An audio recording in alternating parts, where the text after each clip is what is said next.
A ver, lo que les mandé a leer en sí viene a ser un resumen de cómo seleccionar una bomba. A ver, en términos generales ya hemos visto cómo hacer los cálculos para poder determinar la potencia de una bomba que me va a ayudar a llevar un fluido desde un punto uno a un punto 2, en donde Z2, es decir, donde el tanque 2 está más arriba del tanque uno, ¿no es cierto? Esto en resumidas es lo que hemos visto.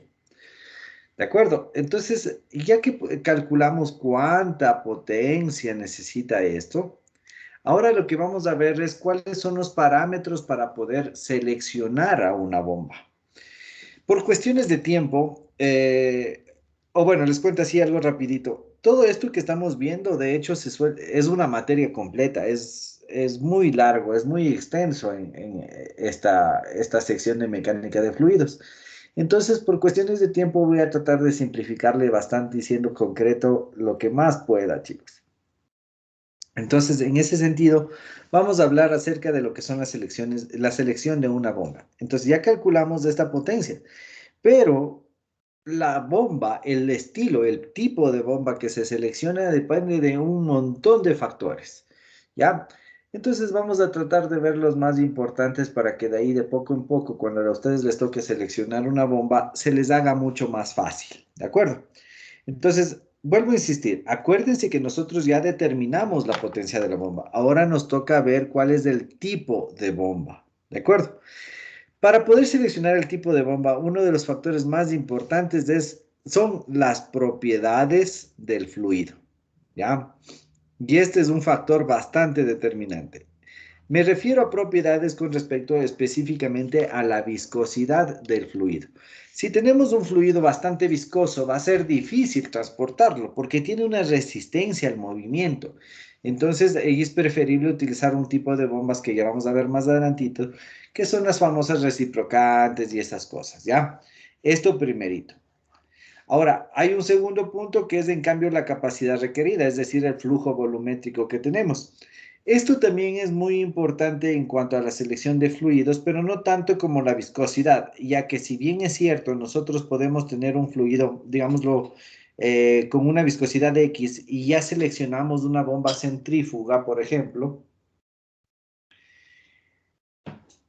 el flujo que necesite, puedo seguir utilizando la misma bomba centrífuga, solo que la una me va a arrojar, qué sé yo, 10 litros por segundo y la otra 20. O sea, esto sí es influyente, pero más es las propiedades del fluido. ¿Ya?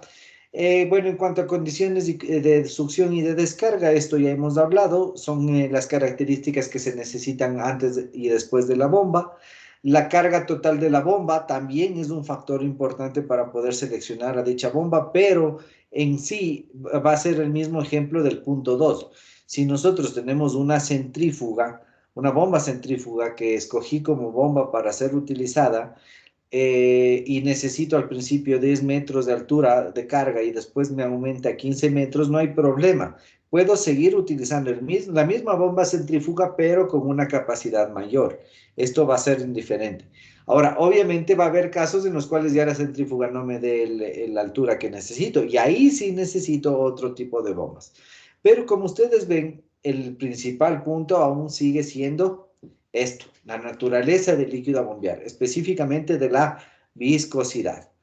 Ahora, estos cuatro, perdón, el resto de los factores que ustedes ven aquí, si bien es cierto, son importantes, pero son, digámoslo así, son secundarios en cuanto a la funcionalidad que nosotros le vamos a dar a la bomba. Ahí tenemos, por ejemplo, el tipo del sistema donde la bomba impulsa el fluido, el tipo de fuente de potencia, las limitaciones de espacio, peso y posición, condiciones ambientales, costos de instalación y costos de operación.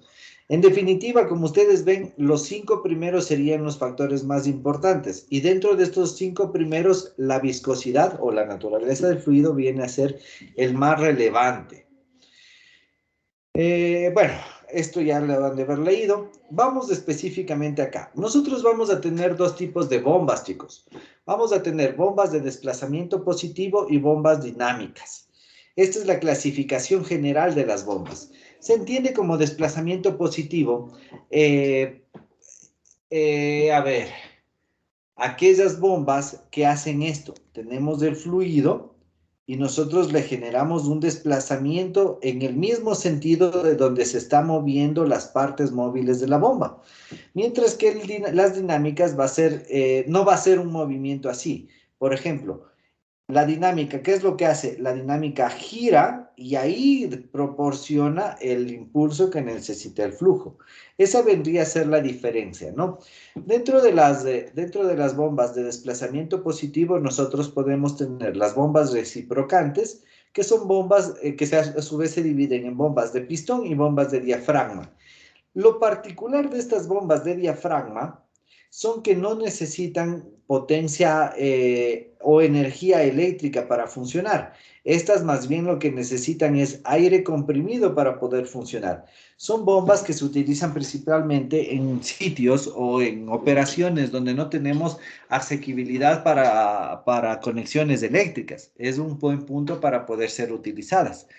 Las bombas de pistón en cambio, funcionan con un principio básico que es la compresión, la relativa compresión del fluido. Entonces, tenemos un cilindro, tenemos un pistón, aquí entra el fluido, aumento la presión del pistón y obviamente va a aumentar la presión del fluido y ahí se abre una valvulita en esta parte de acá y va a continuar con el flujo. Entonces, esas serían las bombas reciprocantes que tenemos acá. Ahora, dentro de las rotatorias podemos tener rotatorias simples o rotatorias múltiples. Las rotatorias simples a su vez se pueden dividir en estas cuatro, en donde yo consideraría que la más utilizada es esta, la de tornillo. ¿En qué consiste estas bombas de desplazamiento positivo rotatorias simples? Es un tornillo sin fin en donde ingresa el fluido y mientras va girando el tornillo va ejerciendo una presión al fluido hasta que llega a la salida y le genera un incremento de presión desde la entrada hacia la salida impulsando a dicho fluido, ¿no? Esto vendría a ser rotatorias simples. Ahora, ¿cómo funciona una rotatoria múltipla? Este puede ser el caso de dobles tornillos. Entonces, si es que nosotros nos fijáramos en una bomba así vista desde arriba, tendríamos un doble tornillo que hace esto. Entonces, el fluido entra por ambos lados y ahí se genera la presión que necesitamos. Listo, estos serían las bombas de desplazamiento positivo. Ahora, dentro de las bombas dinámicas, nosotros tenemos las centrífugas o las periféricas. Aquí, como habíamos ya hablado con las personas que fueron al laboratorio, las más importantes son las bombas centrífugas. Dentro de estas bombas centrífugas, nosotros podemos tener las que generan flujo radial, flujo axial o flujo mixto. ¿A qué se entiende como flujo radial, axial y mixto? Si nosotros le vemos a la velocidad como un vector, va a tener diferentes componentes. Entonces, el flujo radial viene a ser este, el flujo axial vendría a ser este, y el mixto es de una conjunción entre los dos, ¿no? Entonces, obviamente va a generar esto en el movimiento. Las líneas de trayectoria vendrían a ser algo así, ¿ya? Bueno, no voy a profundizar mucho en esto, pero sería lo más común que se da, ¿no? Ahora, dentro de las bombas centrífugas hay que tomar en cuenta que estas son las más comunes, las más utilizadas cuando tenemos agua. Entonces, esto hay que considerar. Las más comunes son las centrífugas y son las que se utilizan para transportar agua. ¿Queda claro, chicos? Sí, profe. Sí, Ya. profe. Bueno, voy a seguir, ¿ya? Eso digo, como esto ya les mandé a leer, no hay problema. Ahora, me voy a brincar toda esta partecita de aquí, porque esto es un poquito más de teoría, esto necesito más que lo revisen, o sea, que revisen en forma general, ¿no? Aquí incluso está, no se apreció muy bien en laboratorio, pero este gráfico representa a la bombita que nosotros teníamos en el laboratorio. No sé si es que todos avanzaron a ver, tenía algo así como estas aberturas para que entre el fluido. Entonces, Esta vendría a ser una bomba centrífuga, la que les mostré cuando estábamos haciendo la práctica, ¿no? Bueno, me voy a brincar todo esto. Vamos a algo que les voy a resumir, chicos. Tomen en cuenta que les voy a resumir, porque vuelvo a insistir, el tiempo no me da como para hablar bastante de esto o para poder profundizar, a pesar de que sí es bastante interesante esto. ¿Cómo yo puedo medir el rendimiento de una bomba? No específicamente hablando desde el punto de vista energético, sino hablando desde el punto de vista de alturas. ¿Se acuerdan que nosotros habíamos visto que todo esto de bombas se podía expresar en términos de energía o en términos de altura, ¿no? O de distancia, digámoslo así. Entonces ya hemos visto cómo calcular o cómo se mide la eficiencia de la bomba desde el punto de vista energético. Ahora, cuando hablamos desde el punto de vista de alturas o de distancias, hay que tomar en cuenta que estaríamos hablando de la eficiencia de una bomba, a cuán alto o a cuánta altura de carga total yo puedo alcanzar con una dicha bomba. ¿Ya? Y acordémonos que esta altura de carga era una función de hecho del flujo volumétrico. Entonces, nosotros como usuarios de una bomba podemos generar unas curvas en las cuales se puede apreciar cómo es la variación de la altura de carga en función del flujo volumétrico. ¿Ya?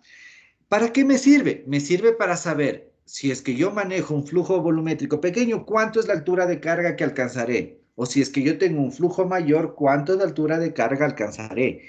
Eso es importante para saber el comportamiento de una bomba. Ahora, dentro de estas curvas de las bombas, hay que tener presente lo siguiente. Vamos a tener presente que tiene una curva de fabricación o de fábrica. Esta es la curva propia. Me voy a pasar a otra hojita donde está. Ya, aquí.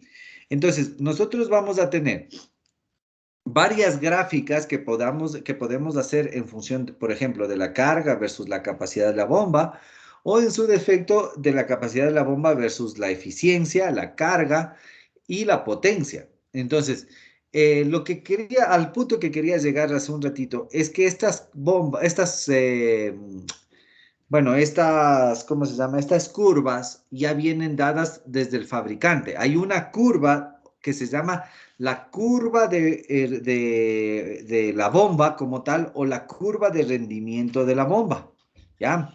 Entonces, esta curva ya viene dada por el fabricante. Esta es propia de cada bomba, ¿ya? Y adicional a eso, nosotros tendríamos en cambio curvas de operación que vendrían a ser estas de aquí.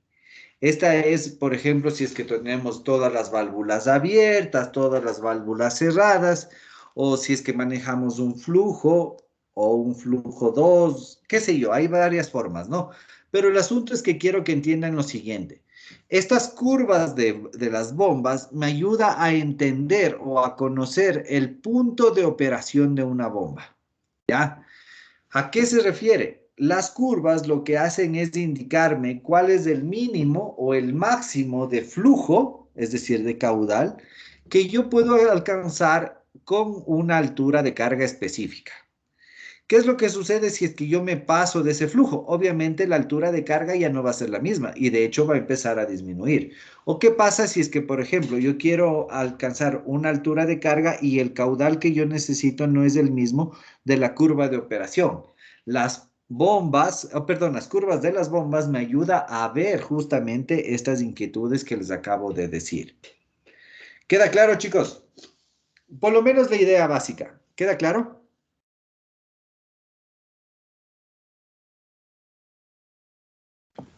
Seguro. Ya. Otra cosa que tenemos que también ver es cómo saber si es que la bomba va a cavitar o no va a cavitar en función de justamente esto que les acabo de mencionar, que serían los, eh,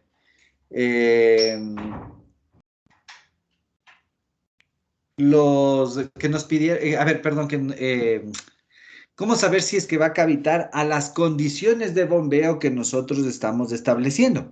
Entonces, para saber si es que va a cavitar o no, hay una forma de calcularlo a partir de un término que es el famoso NPSH. El NPSH es el Net Positive Suction Heat, o también en español sería la altura neta de carga positiva, ¿ya? En la aspiración. Esto quiere decir o hace referencia a un parámetro de diseño que ayuda a conocer qué tan cercana tiene que estar la succión del nivel del fluido o del fluido en sí para que no genere una cavitación en la bomba. Acordémonos que la cavitación se daba porque la presión en la bomba alcanzaba una presión de saturación. Entonces, esta altura neta positiva de succión o de aspiración se refiere a qué tan alta tiene que ser esta altura para que no cavite. ¿Sí me entienden? ¿Sí me entienden, chicos? Sí, Inge. Ya, chévere. Entonces, esa es una forma de ver cuándo se puede dar la cavitación. Pero tomando en cuenta de que aquí la cavitación no estamos hablando de los términos de si es que la temperatura aumenta o demás, sino más bien de que si es que la presión de la succión alcanza la presión de saturación. ¿De acuerdo? Bueno, igual esto me gustaría que lean. Aquí nosotros vamos a ver que la altura de carga neta, perdón, se me fue, la altura neta positiva de succión disponible, que es la que nosotros podemos determinar a través de cálculos de las operaciones o las condiciones de operación de la bomba, se puede calcular a partir de lo que ustedes ven aquí, ¿ya? Es una formulita bastante sencilla en donde PA haría referencia a la presión de succión, ZA a la altura entre el nivel y la succión, HF las pérdidas lineales, obviamente, ¿no? Y esto vendría a ser la presión de vapor del fluido que nosotros tenemos a una temperatura dada, ¿ya? Bueno, de igual manera me gustaría que lean esta partecita, chicos, no es muy difícil. Los ejercicios por esta ocasión no los vamos a hacer, pero esencialmente se basan en estas fórmulas que ustedes ven aquí. Pero bueno, vuelvo a insistir, no lo vamos a ver. Este sería un resumen así súper rápido de lo que respecta a mecánica, bueno, a la selección de bombas y al funcionamiento de las bombas. Esto, si es que tienen alguna inquietud, mejor les diría que vayan a lean bien el día de hoy todo lo que hemos visto, o bueno, lo que está en la presentación, y si es que tienen preguntas, podríamos hacer una tutoría. ¿De acuerdo? Sí, profe. Ya. Ahora, les voy a explicar un pequeño trabajito de este parcial que me tienen que presentar.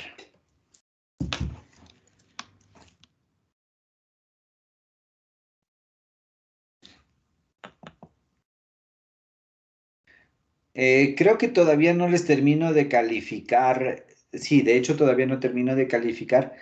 Pero ustedes ya fueron a hacer esta hoja de Excel, ¿verdad? ¿Se acuerdan que hicieron? Sí, profe. Ya. Háganme acuerdo si es que lo están haciendo en grupos o individual. Grupos. Grupos. Grupos, ya. De acuerdo, chicos. Entonces, me gustaría que para la siguiente semana, en grupos, no se les va a hacer mucho, en grupos, a ver, denme un segundito.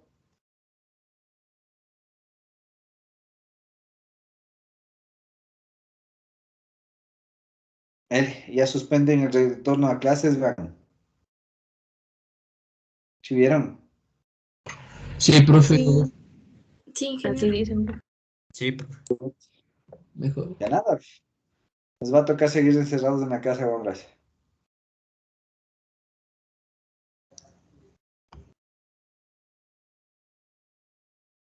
Bueno, a ver, continuemos. Entonces, les decía que esto ya ustedes ya lo realizaron, ¿no? ¿Se acuerdan que habíamos visto que teníamos que hacer en dos partecitas? Una parte que era succión y otra parte que era descarga. Vuelvo a insistir, todavía no les termino de calificar, así que no les podría decir si es que hicieron bien o mal. Pero La tarea que tienen que hacer es ahora completar esta hoja de cálculo, pero para determinar la potencia de una bomba. Es decir, a ver, me voy a cambiar de hojita. Es decir, ya habíamos planteado esto, ¿no es cierto? Habíamos planteado todos los cálculos entre 1 y 2. Habíamos planteado los cálculos de las pérdidas, de hecho. Ahora lo que vamos a hacer en la misma hoja de Excel es poder determinar la potencia necesaria de una bomba. Entonces, ¿qué pasos les hace falta? Aquí, por ejemplo, para determinar la potencia de una bomba, ustedes deberían pedir presión de succión y presión de descarga. Y también el caudal, que ya tenían el caudal inicialmente. Y necesitaríamos diámetro de succión, diámetro de descarga. Con todo esto calcularían velocidad, velocidad de descarga. Teniendo todos estos datos, ustedes determinan H a través de la formulita que sería P1, peso específico, más velocidad cuadrado 1, 2 gravedades más Z1. Aquí también estarían Z1 y Z2, me olvidé. Más H es igual a P2, peso específico, más velocidad cuadrado 2, 2 gravedades más Z2, y más la sumatoria de las pérdidas totales. Esto ustedes ya lo calcularon. Entonces, fíjense, lo único que necesitan de esta fórmula es despejar H. Teniendo H, que da en metros, ustedes lo que tienen que hacer es calcular WF. WF se calcula con H por el flujo volumétrico que ya tienen y por el peso específico que también ya tienen. Entonces ya calcularon WF. Ahora, ¿cómo determinar, en cambio, WB, la potencia de la bomba en sí, que es lo que estábamos hablando de mañana? Simplemente tendrían que reemplazarla en esta fórmula. Entonces, aquí les va a hacer falta este dato de aquí, de que sería la eficiencia de la bomba. Entonces, nosotros nos vamos a establecer que la eficiencia de la bomba es del 80%. Entonces, NB va a ser 0.80. Tienen que completar estos parámetros en la hoja de Excel. ¿Queda claro?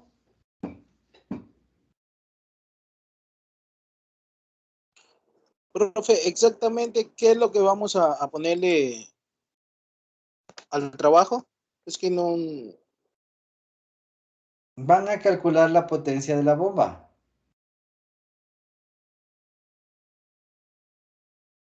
Listo, gracias. ¿Sí me entendieron? Chicos, Sí, profe. Sí, profe. ya. Esto, como es en grupo, para la siguiente semana. No se olviden.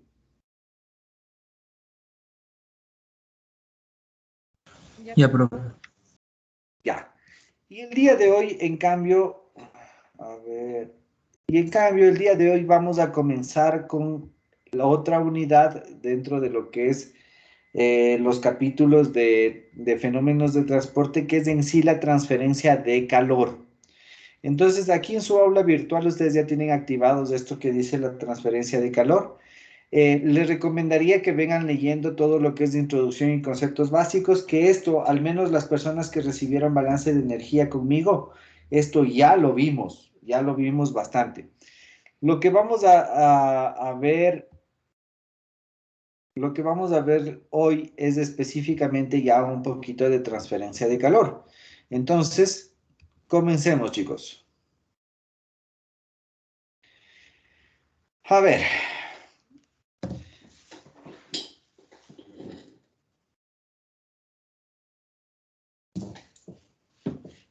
¿Quién me hace acuerdo qué era el calor? ¿O qué es el calor?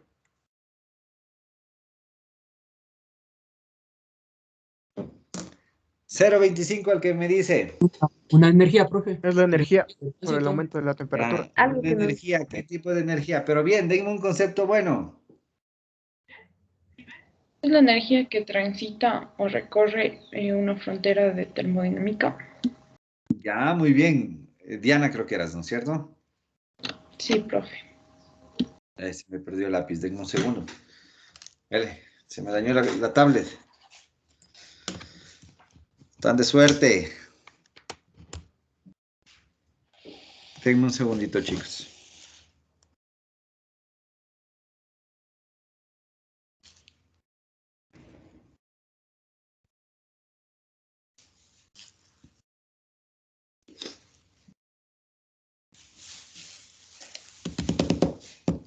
¿Qué más, chicos? ¿Qué tal el resto de sus materias? Bien, profe. Igual haciendo prácticas. Tan imposibles, profe. ¿Por qué vean? ¿Qué materias más tienen? Es que el profe de fenómeno del transporte nos manda muchos trabajos. ¿En serio? Qué mala gente. Sí, mala gente. No le dirán no le dirán, pero les voy a sapear algo. En la prueba les voy a tomar oral. No A ver, importa, profe. No. ya funciona, ya funciona mi lápiz. A ver, le estábamos definiendo que calor, como decía Diana, está muy bien, es una energía de frontera. Esto hay que aclarar bastante bien. El calor es una energía de frontera que se da debido a un diferencial de temperatura. Entonces, siempre que haya un diferencial de temperatura, va a existir calor. De hecho, va a existir una transferencia de calor. Entonces, tenemos una frontera, aquí tenemos temperatura 1 y acabamos de tener temperatura 2. Siempre que exista este diferencial de temperatura, es decir, que no sean iguales, va a existir una transferencia o va a existir una energía en curso. Le llamo energía en curso porque estamos hablando que es una energía que cruza la frontera, ¿no? Entonces va a haber una energía en curso desde el cuerpo que se encuentra a una temperatura hasta el cuerpo que se encuentra a una temperatura 2. ¿Ya? Siempre va a existir esto. Ahora, la pregunta del millón sería, si es que aquí nosotros tenemos un cuerpo, ¿ya? Y esto es, pongamos un ejemplo, pongamos que es una pared, ¿ya? La pregunta sería, si es que nosotros tenemos acá el punto de referencia 2 y el cuerpo 2 es todo esto, ¿el calor se transfiere a través de solo esta línea o en todas direcciones? En todas las En direcciones. todas las En direcciones. todas las direcciones, correcto. Entonces nosotros vamos a tener esto. Ya. Entonces, pongámosla así. Aquí va a haber calor 1, calor 2, calor 3, calor 4, calor 5, calor 6. Y así sucesivamente para el resto, ¿no? Ahora, otra pregunta. ¿El calor 1 es diferente al calor 2 y a su vez al 3 y al 4 y al 5 y al 6? ¿O es el mismo? Es el mismo. Es el mismo. Es Es el el mismo mismo, porque tiene la correcto. misma condición. Exactamente, es el mismo debido a, primero, porque se realiza entre los mismos dos cuerpos y segundo, debido a que tiene el mismo diferencial de temperatura. ¿Por qué? Porque la temperatura es una propiedad que puede permanecer en estado estacionario, es decir, igual a lo largo de todo el cuerpo, en el caso del 1 o a lo largo de todo el cuerpo en el caso del cuerpo 2. Entonces, en ese sentido, el calor que se transfiere, vean que ya estamos hablando de transferir, ¿no? El calor que se transfiere tendría que ser el mismo a lo largo de todos estos puntos que hemos estado analizando. ¿De acuerdo? Ahora, ya definimos al calor, ¿no? Y ya nos metimos un poquito en lo que era transferencia de calor, pero todavía no vamos a profundizar.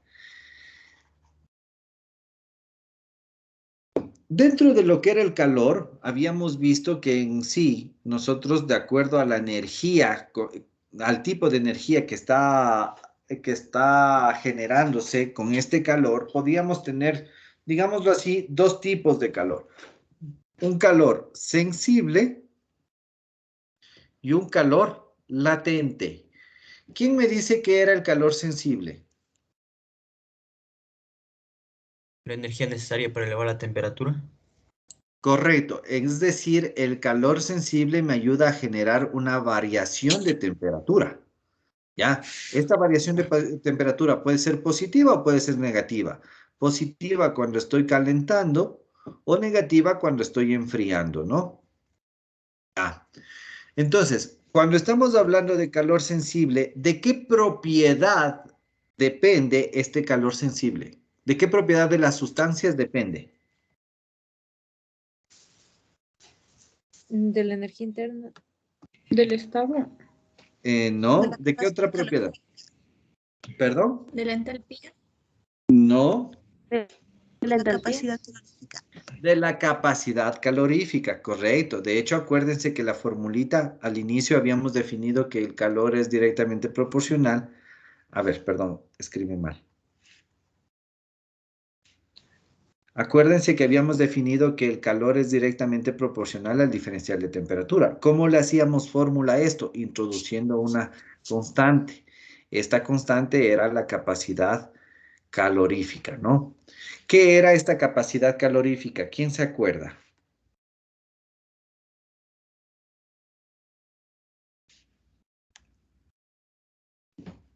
La cantidad de energía necesaria para aumentar 1 grado centígrado. Ya, correcto. La cantidad de energía necesaria para elevar en 1 grado 1 kilogramo de sustancia, ¿de acuerdo? Entonces las unidades, bueno, les he puesto en kilojoules sobre kilogramos Celsius, pero obviamente tiene sus equivalentes, ¿no? Esta vendría a ser la propiedad que se necesita analizar para poder determinar el calor que se necesita a su vez para calentar o enfriar un cuerpo. Si es que la capacidad calorífica de un cuerpo es alta, ¿eso qué quiere decir? Significa que el cuerpo necesita absorber más energía para calentarse o en su defecto, que demora en enfriarse. No sé si es que me entienden esta parte. Chicos.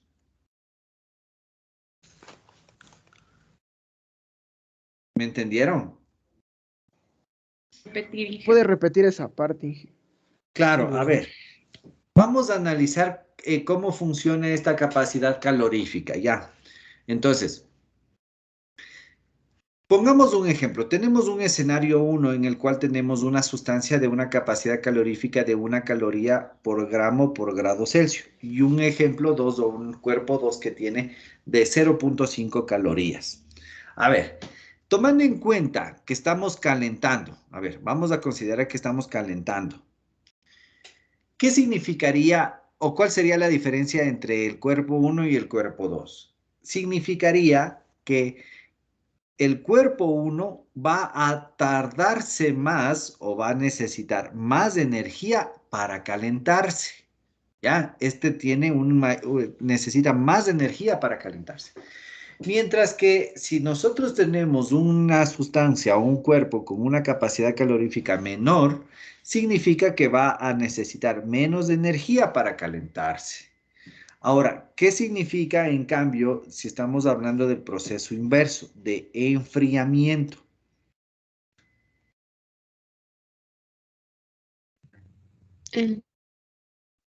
Ya, a ver,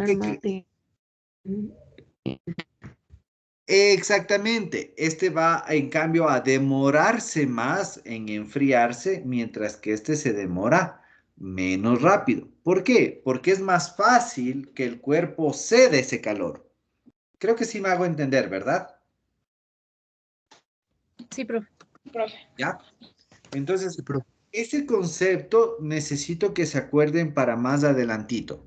O sea, esa consideración, digámoslo así, de la capacidad calorífica. ¿Ya?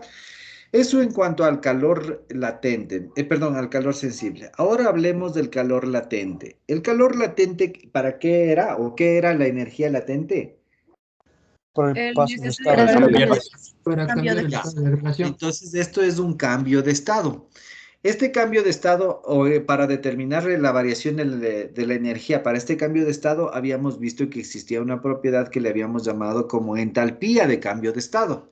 Esta entalpía es constante, ¿no? ¿A qué me refiero? Que así sea agua que se encuentra en la China como agua que se encuentra en Ecuador, este valor de la entalpía va a ser constante.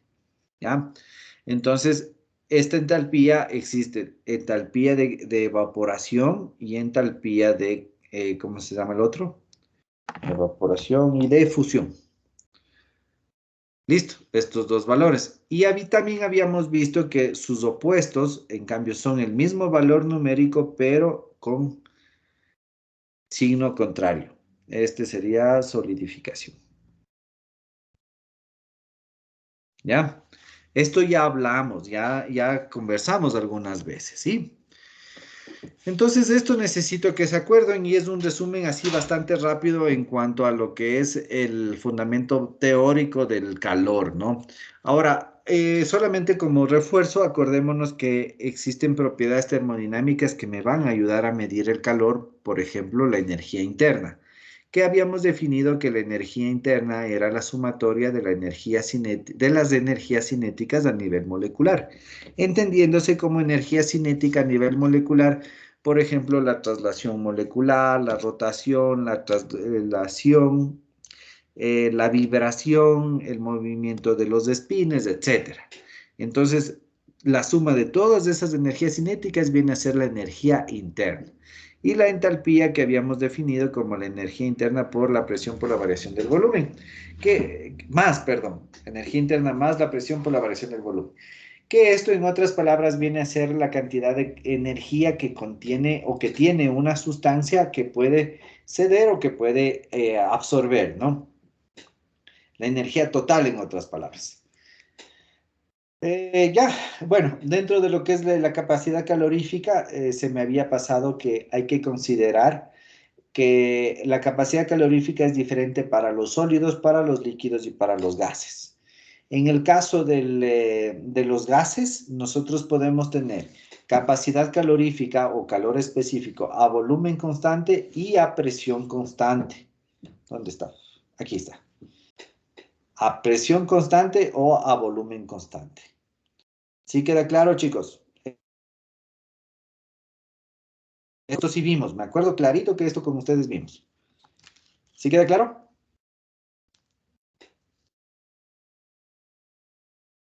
¿Sí queda claro, chicos?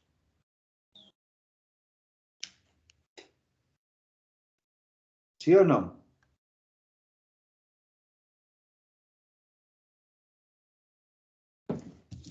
¿Sí o no, chicos?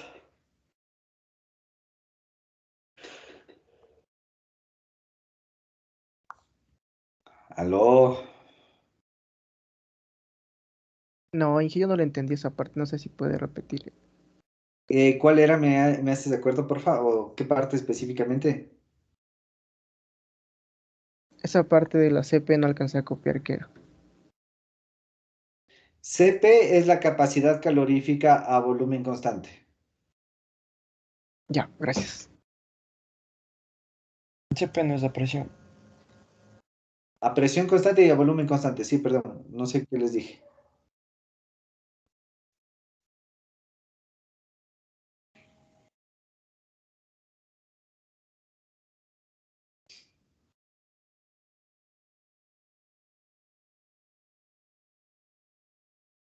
Ya, ¿alguna otra duda, chicos? ¿O ya puedo continuar?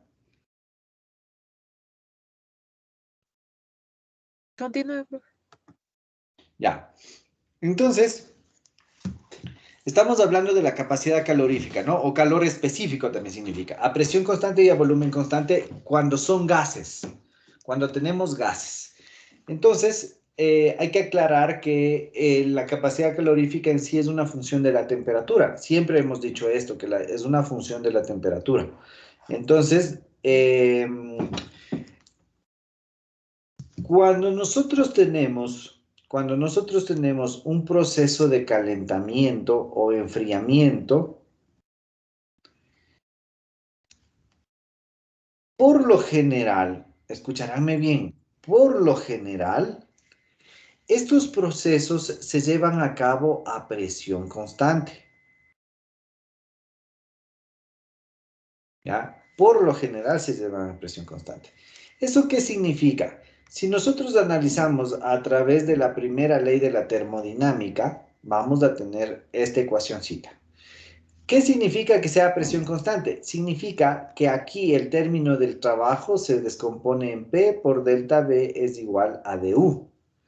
Entonces, si le pasamos al lado derecho este término de aquí, vamos a tener que Q es igual a du más P de V, ¿no es cierto?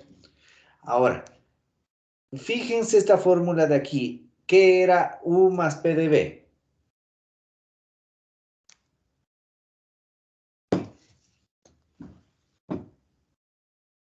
¿Qué era U más P de V, chicos? Entropía.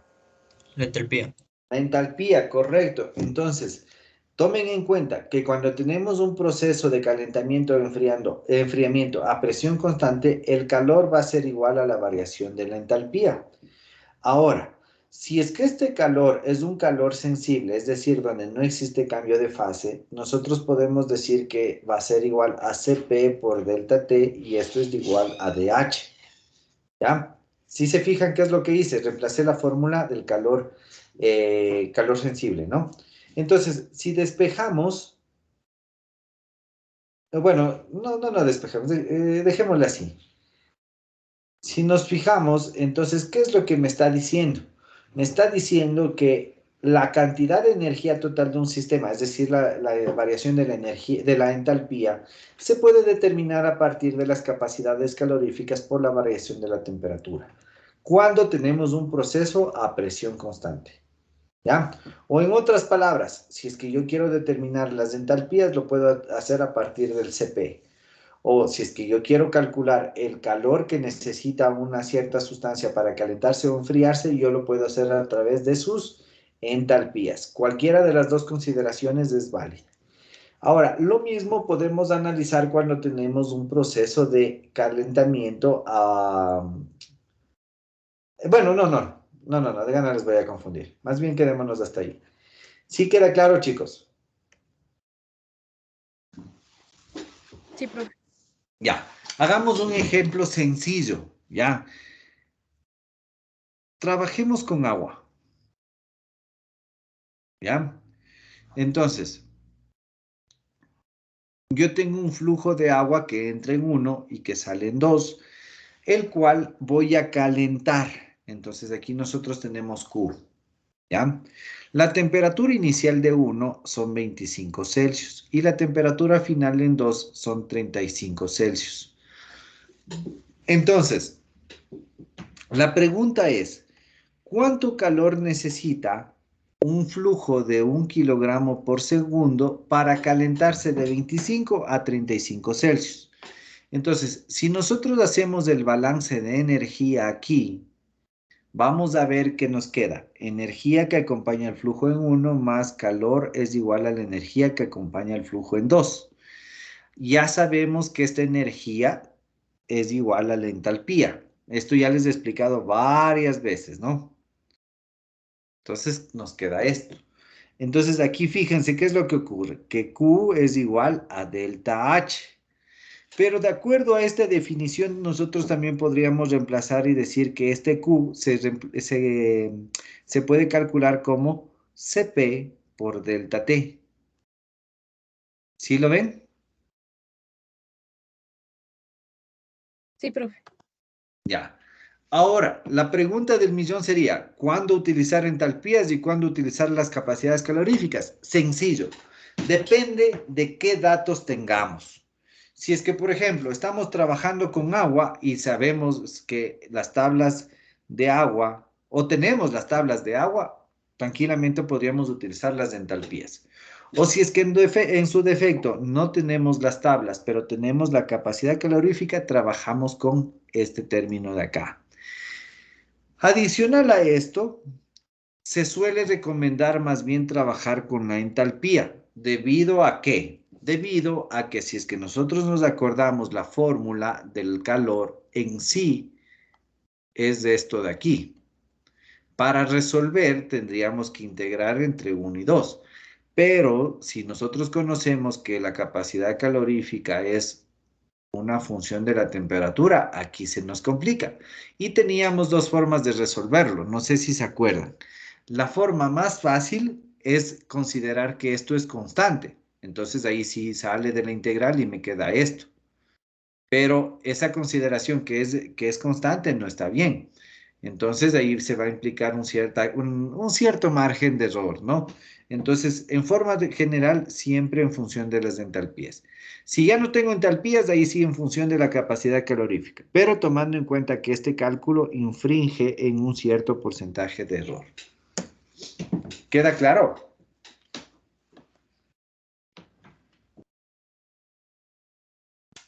Sí, profe.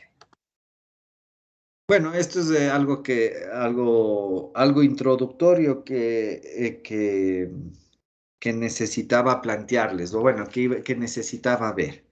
Ahora, antes de empezar ya netamente con la transferencia de calor, ¿qué les parece si hacemos un pequeño ejercicio como para que repasen lo que estábamos viendo?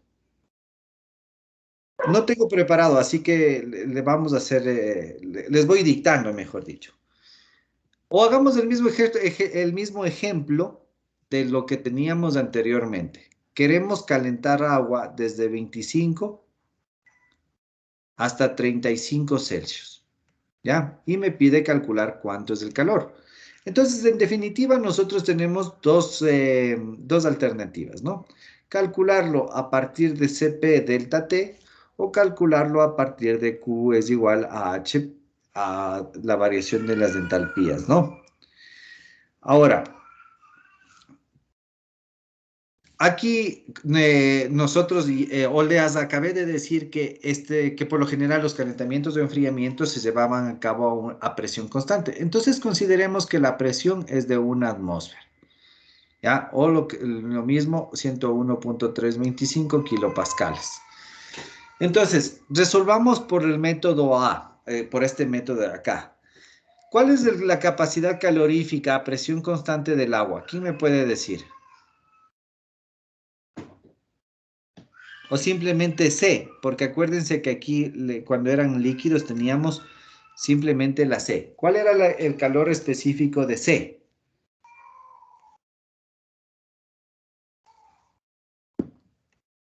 ¿Quién se acuerda? ¿Se acuerdan que les decía que eso tienen que aprenderse como el Padre Nuestro?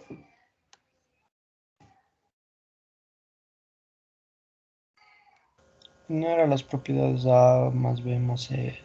Ya, esa es la forma para calcular exactamente cuánto es el calor específico, pero estamos hablando que vamos a hacer por el método aproximado, es decir, considerar que la capacidad calorífica es constante. La pregunta es, ¿cuánto vale C para el agua?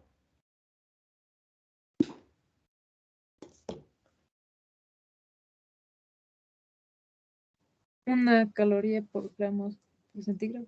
Ya, muy bien, está muy bien. Ahora, en el sistema inglés, perdón, ese sería unas unidades. En el sistema internacional es 4.18 joules por cada gramo por cada grado Celsius. O sus equivalentes que serían kilojoules sobre kilogramo por grado Celsius. Entonces, ¿cuánto calor va a necesitar el agua para esta operación? Sería la masa. Habíamos hablado de 1 kilogramo por segundo, ¿no? La capacidad calorífica, 4.18 kilojoules por cada kilogramo por grado Celsius. La variación de temperaturas sería 35 menos 25 Celsius. Entonces se simplifica y nos va a dar un cierto flujo de calor a ver, esto sale 10. Entonces saldría 41.8 kilojoules por cada segundo.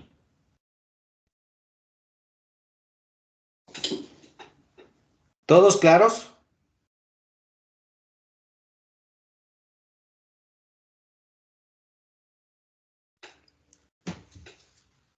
Utilizó la fórmula que nos dijo con la capacidad calorífica, ¿verdad?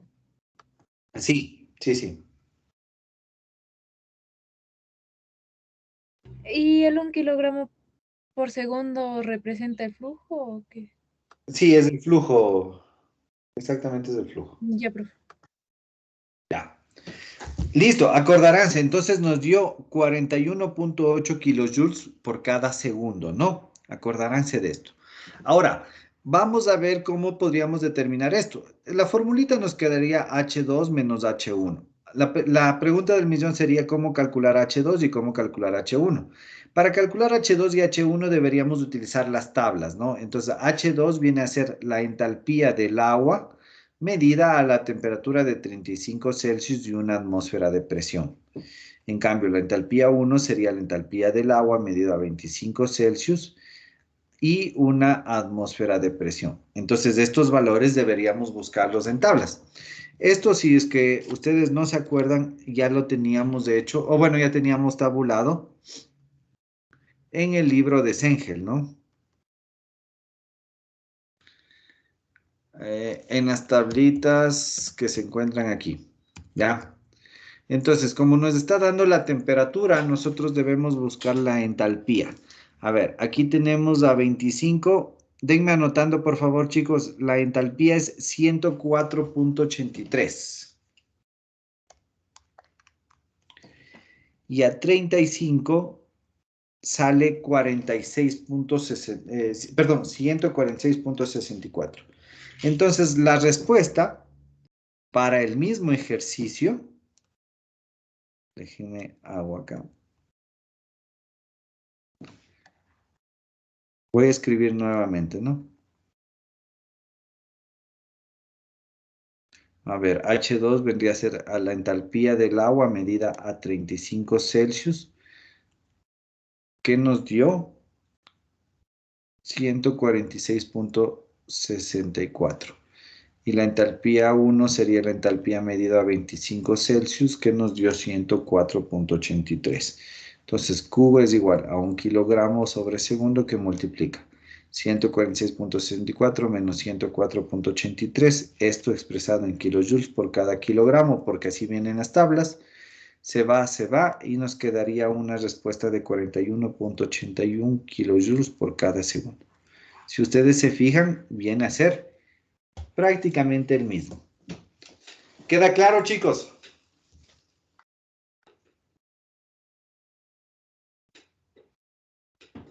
¿O ya no les da? Sí, Inge, yo sí. Ya, chévere. ¿Alguna duda? Profe, ¿puede poner la hoja anterior? Me falta copiar un... Es que se me borró. No le hice esta, ¿cómo es? No le guardé la otra hoja, se me borró. Ya, profe. No importa. Ya. ¿Alguien más? ¿Alguna inquietud que tenga?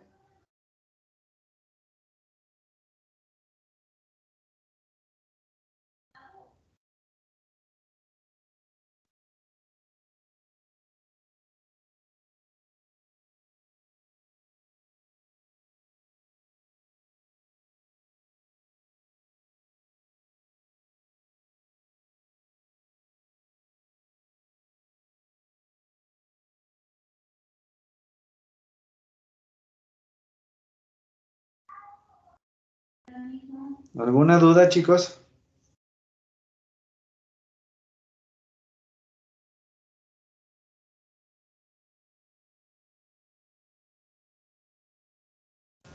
Como estaba en estado líquido, las entropías que se tomó fue la primera, ¿no? HG, ¿verdad? HF. Sí, como está en estado líquido, es buena observación. No sé si es que todos se acuerden de esto, pero es buena observación. A ver, ¿dónde tengo esto?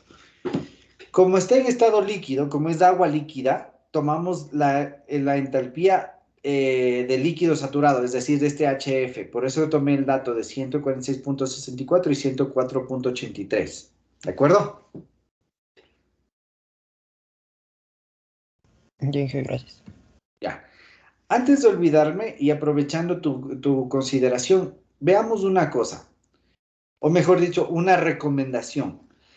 Si es que estamos hablando del agua, ¿ya? Si estamos hablando del agua.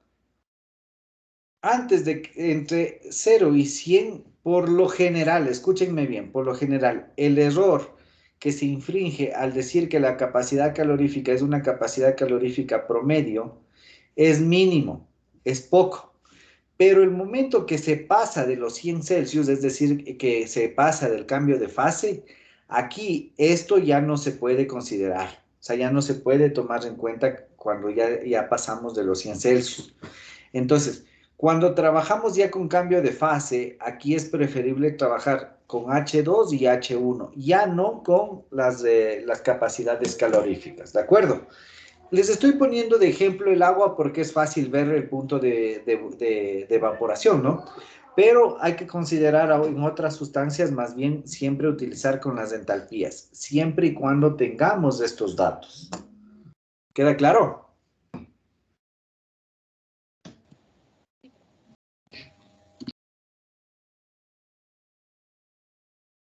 ¿Ya? Chicos, permítanme un segundito, por favor. Hola, Sofi, ¿cómo estás? Buenas tardes. Aquí en clase, Sofi. Dime. Sí, sí, Sofía, ya cancelé, ya envié el comprobante también. Directo.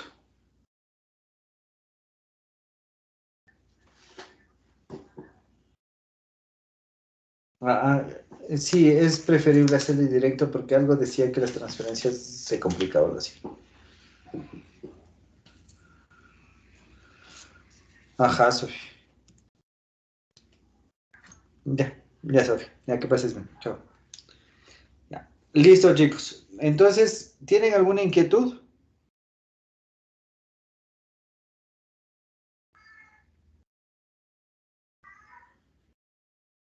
¿Alguna inquietud? Entonces se podría decir que es mejor calcular siempre o realizar los cálculos en relación a la entalpía, ¿verdad? Sí, prácticamente sí, con entalpías. Ahora, esa sería la respuesta a tu pregunta, ¿no? Con entalpías. Ahora, acordémonos de algo. Habíamos visto que muchas de las veces cuando se trabaja en ingeniería ambiental necesitamos aire. Aquí es lo mismo, ¿no, chicos? Como es un gas, aquí de hecho vamos a tener un CP y un CV. El CP es el más utilizado en procesos de calentamiento e enfriamiento. Entonces, aquí sí es más factible utilizar, por ejemplo, el CP, siempre y cuando se considere ese pequeño margen de error, ¿no? Entonces, o en su defecto también se puede calcular con las entalpías. Bueno, aquí sería así. Aquí se puede calcular con las entalpías. ¿Cómo calculo a partir de las entalpías? Esto ya viene tabulado. Entonces, cuando tengo aire es mucho más fácil porque hay muchas de las veces que al aire se considera como un gas ideal frío. Entonces, al ser un gas ideal, la entalpía o las propiedades termodinámicas son una función netamente de la temperatura. Entonces, solo necesito la temperatura del aire para poder saber su entalpía. Y eso está igual en estas tablas de aquí. Si ustedes se pasan a la tablita, déjenme ver cuál es.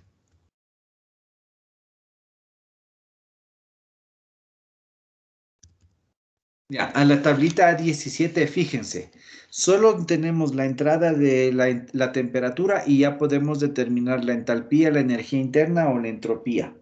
¿Sí le ven? Entonces es mucho más fácil. ¿De acuerdo, chicos?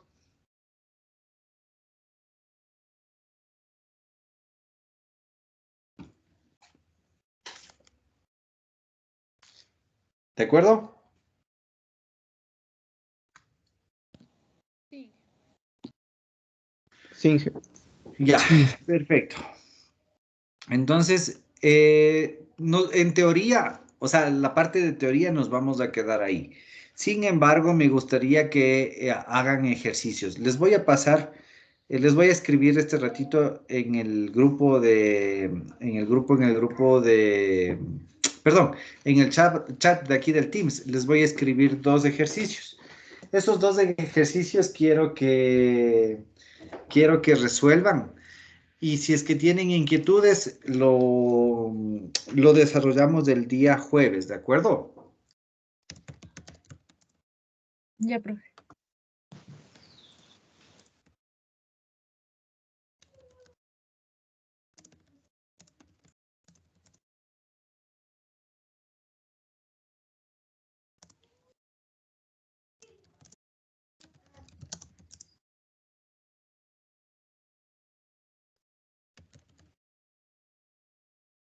Profe, Dígame.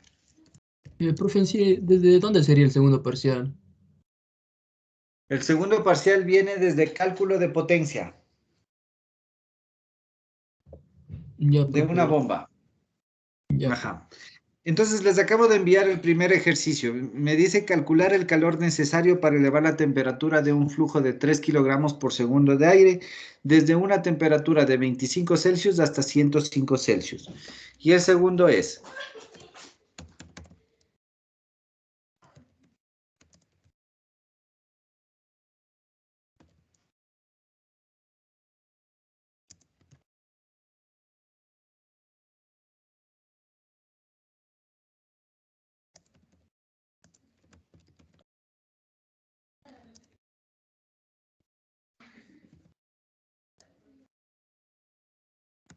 ya, listo. Esos dos ejercicios, pero por favor, en serio, chicos, necesito que traten de resolverlos ustedes. Si es que tienen alguna inquietud, me pueden escribir, pero traten de resolverlos, porque a partir de estos ejercicios es el resto de la teoría de transferencia de calor y demás. ¿Queda claro? Ya, profe. Sí, profe. Ya, Sí, listo. profe. Nos quedaríamos entonces hasta ahí, chicos. Nos vemos el día jueves. Ya, profe, gracias. Gracias. Ya, Luego.